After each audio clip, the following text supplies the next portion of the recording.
Oggi è la giornata nazionale in memoria delle vittime del coronavirus. Un anno fa, il 18 marzo 2020, l'Italia affrontava il suo giorno più nero. 2978 le vittime del Covid-19 su scala nazionale. Intanto a Bergamo decine di camion dell'esercito portavano nei forni crematori delle città vicine i feretri dei morti che la città, ormai vicina al collasso, non riusciva più a contenere. Per l'occasione il Presidente del Consiglio Mario Draghi sarà a Bergamo per prendere parte a due eventi. La prima al cimitero monumentale, la seconda all'inaugurazione del Bosco della Memoria.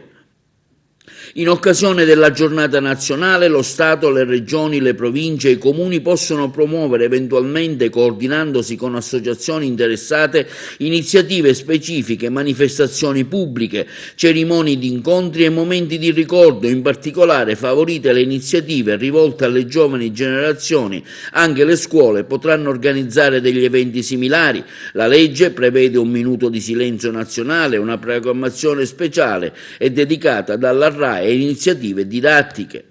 Intanto, in occasione della prima giornata nazionale in memoria delle vittime dell'epidemia di coronavirus, per coltivare insieme alla memoria anche la speranza, dalle colonne del settimanale cattolico L'Amico del Popero si rivolge un appello ai consigli comunali della provincia di Agrigento perché votino un ordine del giorno per promuovere nei rispettivi comuni l'intitolazione di vie, piazze o ville o spazi similari, uno alla memoria di tutte le vittime da Covid e un altro alla memoria di quella schiera di uomini e donne che hanno perso la vita durante lo svolgimento del loro lavoro. E per la giornata di oggi anche il sindaco Franco Miccichei, insieme alla giunta e a una delegazione di consiglieri comunali, ha voluto ricordare le vittime del Covid-19. Nella giornata di oggi ha deposto una corona di fiori al cimitero di Bonamorone per commemorare le vittime del coronavirus.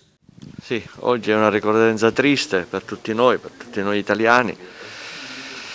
Anche Agrigento ha subito le sue vittime, sono state più di 10, penso forse 12 o 15. Ero doveroso oggi io con l'intera giunta e anche la rappresentanza dei consiglieri venire a porgere qui un simbolo floreale per dimostrare che anche l'amministrazione comunale è vicina alle famiglie. Devo dire che ho scelto la famiglia Baldacchino perché ha un triste primato, essendo la prima vittima agrigentina, ma anche perché c'è un legame personale con loro. Conoscevo personalmente Lillo, persona integerrima, corretta, seria.